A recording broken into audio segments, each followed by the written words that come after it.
हे सगळं जाणीवपूर्वक ठराविक व्यक्ती असा अमक्या अमक्या नेत्याचा जावई आहे, तो इथं राहतो, त्याचे मित्रमंडळी आहेत, हे अशा आठवड्यातनं एकदा दोनदा भेटतात, त्यांच्या पार्ट्या चालतात, यांच्यावर नजर ठेवा.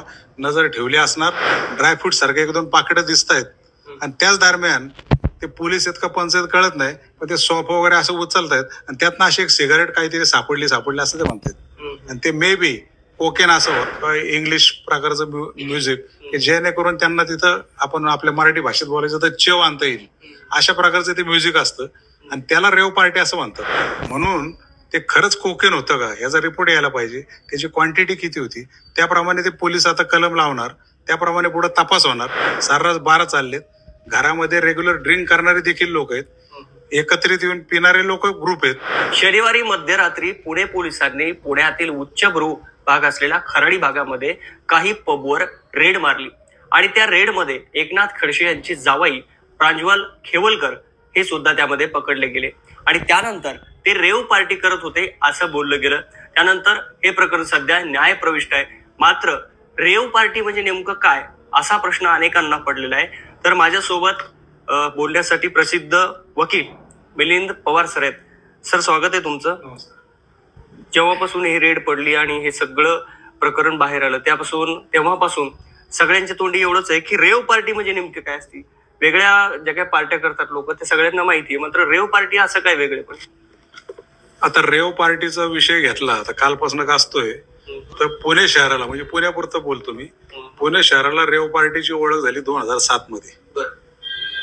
विश्वास नांगरे पाटील मला वाटतं एसपी होते आणि सिंहगडच्या पायथ्याशी डोंजाला रेव पार्टी चालली इन्फॉर्मेशन पुणे ग्रामीण पोलिसांना मिळाली. त्याप्रमाणे रेड केली तर जवळपास 200 ते 250 तरुण मुलं मुली त्या सापळ्यामध्ये सापडले. आणि मग त्यावेळेला पहिल्यांदा बातम्या आल्या की रेव पार्टी तिथं झाली. तर तेव्हापासून कन्सेप्ट अशी झाली की आहे रेव पार्टी म्हणजे त्या रेव पार्टीला कोणीतरी एक आयोजक असतो, तो कुठली तरी ओपन लॉन, एखादा जंगल किंवा समुद्र किनारा त्याला योग्य वाटेल तिथं तो जागा बुक करतो, ठराविक लोकांचं बुकिंग घेतो, बुकिंग म्हणजे पैसे स्वीकारतो आणि त्या पैशाच्या बदल्यात तिथं येणाऱ्या ग्राहकांना मद्य पुरवणं, तत्सम गोष्टी पुरवणं, मोठमोठ्या हाय लेवलच्या म्युझिक सिस्टीम तिथं लावणं. आणि जे तरुण मद्यधुंद होऊन बेफामपणे नाचत असतात, आपण जर ते चित्र डोळ्यासमोर आणलं तर त्याला म्हणतात रेव पार्टी. संगीत पण वेगळं असतं का? ते संगीत म्हणजे ॲज पर रिक्वायरमेंट तिथे येणाऱ्या मुलांच्या डिमांडनुसार किंवा इंग्लिश प्रकारचं म्युझिक, की जेणेकरून त्यांना तिथं आपण आपल्या मराठी भाषेत बोलायचं तर चेव आणता येईल, अशा प्रकारचं ते म्युझिक असतं आणि त्याला रेव पार्टी असं म्हणतात. आता कालचा पुण्यातला प्रकार जर पाहिला तर एखादं 4-5 लोक घरामध्ये एकत्र येऊन त्यांनी काही समजा गेट टुगेदर केलं, जेवण एकत्र घेतलं असेल, बियर घेतली असेल, एखादं मद्य घेतला असेल. आता स्वतःच्या घरामध्ये जर करत असतील तर त्याला रेव पार्टी कसं म्हणता येईल तो एक प्रश्न आहे. पण हे कायद्याच्या कसोटीवर टिकेल का? म्हणजे प्रांजल खेवलकर जे एकनाथ खडसेंचे जावई आहेत ते त्याच्यात अडकले असं म्हणतात, न्यायपृष्ठ प्रकरण आहे. मात्र एक वकील म्हणून तुम्हाला काय वाटतं, त्या दाव्यामध्ये पोलिसांचा दम आहे? नाही, दम म्हणण्यापेक्षा आता ह्याला पॉलिटिकल अँगल तर आहेच आहे. खडसेंच्या जावायला अटक केली ही सुद्धा फॅक्ट आहे. आता त्याला रेव पार्टी म्हणायची का अजून कुठली पार्टी म्हणायची ही सुद्धा हा नंतरचा भाग आहे. त्याला काय नाव ठेवलं याच्यामध्ये न्यायालयामध्ये त्याला काही फरक पडणार नाही. फरक हा पडणार आहे की ह्या गोष्टीची पोलिसांना इन्फॉर्मेशन आली असणार की अशा ठिकाणी कुठेतरी ड्रगचा वापर होणार आहे, होतोय, पार्टी होणार आहे, त्याप्रमाणे त्यांनी सापळा लावला असेल. इन्फॉर्मेशन मिळाल्यानंतर संबंधित पोलिसांना ताबडतोब स्टेशन डायल एंट्री करायला लागते. 2 इंडिपेंडंट पंच की ज्यांचा पोलीस आरोपी कोणाशी काही संबंध नाही अशा लोकांना बोलवून त्यांना इन्फॉर्मेशन सांगितली जाते की हे बघ खबऱ्यामार्फत अशी खबर आलेली आहे, अशा ठिकाणी आपल्याला रेडला जायचंय, तिथं असा ड्रगचा वापर होणार आहे. ती स्टेशन डायल एंट्री करून त्या पंचांसहित तिथं ते गेले असतील. मग त्या फ्लॅटमध्ये गेले, ते व्हिडिओ मला वाटतं बऱ्याच ठिकाणी फिरतायत. पण यामध्ये प्लॅन्टेड स्टोरी असावी, बनवलेली स्टोरी का वाटतं? कारण ते रेडमध्ये बारकाईने जर पाहिलं तर एक महिला अधिकारी पोलीस आहेत, त्या संबंधित एका मुलीला ती पर्स ओपन करायला लावतात. ती पर्स ओपन करून ते टिपोवर टाकते, ड्रायफ्रूट सारखे 1-2 पाकिटं दिसत आहेत. आणि त्याच दरम्यान ते पोलीस इतकं पंचायत कळत नाही, पण ते सॉफ वगैरे असं उचलतायत आणि त्यातनं अशी एक सिगारेट काहीतरी सापडली असं ते म्हणतात. आणि ते मे बी कोकेन असावं. आता कोकेन हे बॅन आहे, हे वापरता येत ना आपल्याला, त्यामुळे ते NTPS लावला. गांजाही सापडला. आता त्या गांजाची क्वांटिटी किती होती कमर्शियलची क्वांटिटी होती की काय त्याप्रमाणे कलम लागतात. आता हे जर पार्टीच करायला बसले तर हे स्वतःच्या वापराकरता यांनी फक्त त्या वस्तू ठेवल्या असतील आणि त्या ठेवल्या असतील तर सेक्शन 27 प्रमाणे ती कारवाई होऊ शकते. 1 वर्ष ते 6 महिन्यापर्यंत त्याला पनिशमेंट आहे. आता हा सगळा ट्रॅप झाल्यानंतर हे सगळं फॉरेन्सिकला पाठवलं असेल. आता शेवटी ती पावडर होती का खरंच कोकेन होतं हा आपल्याला फॉरेन्सिकचा रिपोर्ट आल्यानंतर कळणार आहे. प्रश्न असा पडतोय की फक्त आपल्या जवळ ते कोकेन असेल किंवा दुसरं तुम्ही आता ड्रग्स म्हणाले ते सापडलं तर कायदेशीर शिक्षा काय आहे आणि सेवन केलं तर कायदेशीर शिक्षा काय आहे आणि हे जे प्रकरण सध्या सुरू आहे यामध्ये सध्या काय तुमच्या निदर्शनाला? आता याच्यामध्ये NDPS ऍक्ट जो आहे त्या कायद्यानुसार कुठल्याही प्रकारचं ड्रग्ज त्यामध्ये गांजा असेल भरपूर आहे ते नाव आहे मॅफेड्रॉन वगैरे बरेच नाव आहेत त्यात आपल्याला ते माहीत पण नाहीत तर ते कॅरी करणं त्याची विक्री करणं त्याचा साठा करून ठेवणं हा सगळा NDPS कायद्याने गुन्हा आहे. गाडीत घेऊन बरोबर जाणं कोणाला तरी हस्तांतरित करणं त्याचं स्टोरेज करणं त्याचा वापर करणं हा सगळा कायद्याने गुन्हा आहे. तर यामध्ये जर कोकेनचा वापर झाला असेल आणि ते जर वैद्यकीय दृष्टी सिद्ध झालं तर भविष्यामध्ये आरोपींना त्रास होऊ शकतो. म्हणून ते खरंच कोकेन होतं का याचा रिपोर्ट यायला पाहिजे. त्याची क्वांटिटी किती होती त्याप्रमाणे ते पोलीस आता कलम लावणार त्याप्रमाणे पुढे तपास होणार आणि तपासात जर हे सगळं सकृत दर्शनी निष्पन्न झालं तर भविष्यामध्ये न्यायालयामध्ये हे शिक्षेपर्यंत जाऊ शकतं. पण ह्याच्या उलट अर्थ जर घेतला जर हे काहीच सिद्ध झालं नाही तर हा सगळा फार्स होता. पॉलिटिकल अँगल घेतला तर कोणाला तरी त्रास देण्यासाठी हा बनाव केलेला होता असं एक वकील म्हणून मला या स्टेजला वाटतं. नक्कीच तुम्ही आता पॉलिटिकलचा विषय काढला तर एक या प्रकरणाला पॉलिटिकल अँगल देखील आहे. कारण आता राष्ट्रवादीचे ज्येष्ठ नेते एकनाथ खडसे यांचे प्रांजल खेवलकर हे जावई आहेत.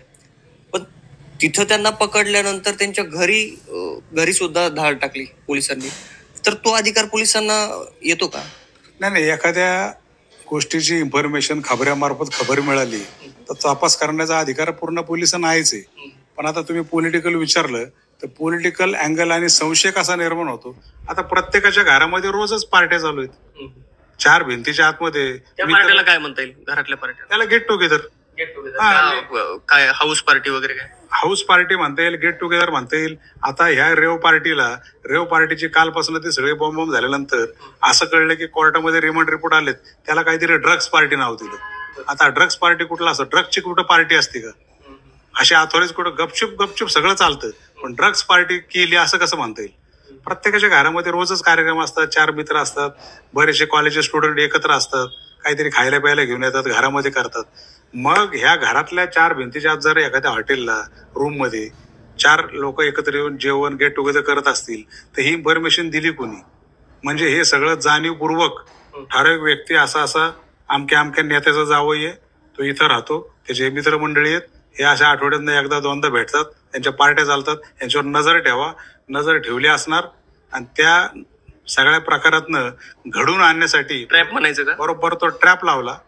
ट्रॅपमध्ये आता शेवटी बियर दारू पार्टी म्हणल्यावर ते सगळं आलं तर जे घेत असतील ते सगळं असतंच त्यात ते सापडलं पण त्याचा बबल मोठा केला आणि कुठंतरी फक्त पॉलिटिकल कोणाला तरी बदनाम करण्यासाठी कोणाला तरी अडचणीत आणण्यासाठी हे केलं की काय.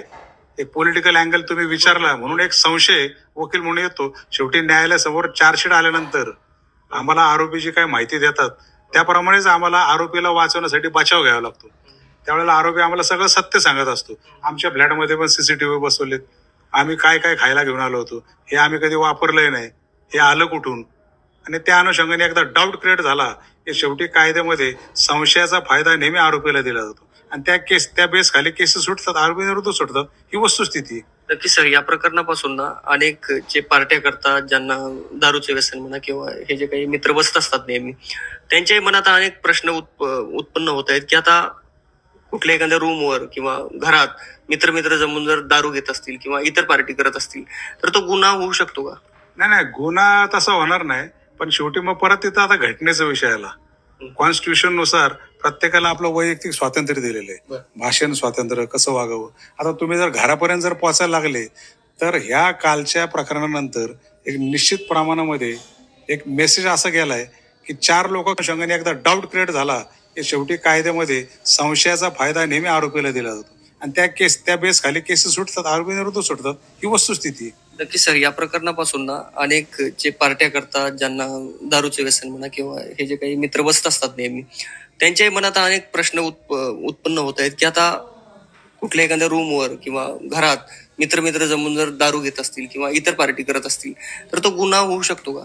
नाही, गुन्हा तसा होणार नाही, पण शेवटी मग परत तिथं आता घटनेचा विषय आला. कॉन्स्टिट्यूशन नुसार प्रत्येकाला आपलं वैयक्तिक स्वातंत्र्य दिलेलं आहे. भाषण स्वातंत्र्य, कसं वागावं. आता तुम्ही जर घरापर्यंत जर पोचायला लागले तर ह्या कालच्या प्रकरणानंतर एक निश्चित प्रमाणामध्ये एक मेसेज असा गेलाय की 4 लोक घाबरतील. घरामध्ये आपण एकत्र जेवण तरी करायचं की नाही. आज समजा माझी इच्छा आहे किंवा आमचे 5-6 मित्र आहेत, त्यांना आपल्या संध्याकाळी घरी जेवायला बोलवतो, गेट टुगेदर. सगळ्यांच्याच घरामध्ये प्रत्येक ठिकाणी चालतंच. पण घरात दारूची पार्टी करायचा अधिकार देतं का कायदा? मग तुम्ही मग दारू बंदी करा ना, दारू पूर्ण बंद करा. आणि मग दारू मिळायचीच बंद झाली तर दारू मग आली कुठून, मग हा शोध लावा, मग तो गुन्हा होईल. एकीकडे तुम्ही दारूची दुकानं सगळे चालू आहेत, रितसर दारू विकल्या जाते, घरामध्ये पिऊन प्यायला कोणाची बंदी नाहीये. इव्हन बार मध्ये बसून पिणारे लोक आहेत. पण दारू पिणाऱ्याला मग तसं कायद्याने लायसन पण बरोबर लागतं, त्याला तो अधिकार आहे. पण एवढं बारकाईने कोणी बघितलं जात नाही. सर्रास बारा चाललेत. घरामध्ये रेग्युलर ड्रिंक करणारे देखील लोक आहेत, एकत्रित येऊन पिणारे लोक ग्रुप आहेत. आत्ताच आखाडा पार्टी झाली, प्रत्येकाच्या ग्रुपमध्ये हे सगळं चालू असतं. पण कालच्या प्रकरणानंतर एक अशी कुठंतरी काही लोकांच्या मनात धुकधुक येईल की साला घरामध्ये सुद्धा आपण एकत्रित बसून जेवण पार्टी करावी की नाही. चुकून कोणी शेजारीने खबर दिली आणि आम्हाला नेलं उचलून, असं व्हायला नको. त्यामुळे एक भीती मात्र मनामध्ये निर्माण होईल. एक वकील म्हणून माझा अनुभव मी सांगतो. Sir, thank you so much. Social मीडियाच्या भाऊ गर्दीत विश्वासार्हतेने चकाकणारे नाव म्हणजे लेट्सअप मराठी. सगळ्यांना, सगळ्या नागरिकांना ती स्पीच, ती लेट्सअप वरील मुलाखती म्हणजे विचारांचा खजिना. त्यानंतरच्या निवडणुकीमध्ये मला सोडून गेले. बातम्या केवळ वस्तुस्थिती सांगणाऱ्या, नो प्रोपोगंडा, फक्त जनतेचा अजेंडा. क्योंकि आने वाला कल जाने वाला है, जाने वाला कल आने वाला है. राजकारण, मनोरंजन असो की क्रीडा क्षेत्र, महाराष्ट्राची स्पंदने संवेदनशीलतेने टिपणारे माध्यम म्हणजे लेट्सअप मराठी. जगासोबत एक पाऊल पुढे राहण्यासाठी लेट्सअपचे ऍप, सोशल मीडिया आणि वेबसाईट सोबत कनेक्टेड रहा.